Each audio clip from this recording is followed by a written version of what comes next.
Susar mıyım bilmem içimdekilerden. Yalanlarım en kötü zaten, zaafım var bu olanlara senin yüzünden. Ağlıyor gönlüm sanki bir sürgün, kaç gece kaç gün beklersin. Sen bana küskün, ben sana düşkün. İsterim her gün ağlarsın.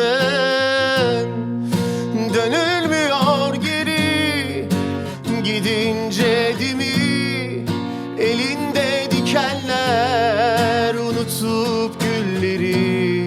Sevilmiyor yeni bitince biri.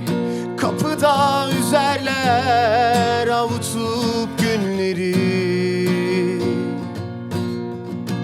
Ağlıyor gönlüm sanki bir sürgün, kaç gece kaç gün beklersin.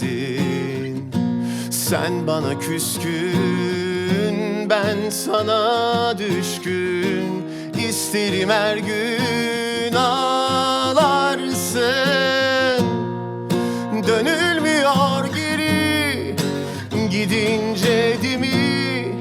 Elinde dikenler unutup gülleri. Sevilmiyor yeni bitince biri. Kapıda üzer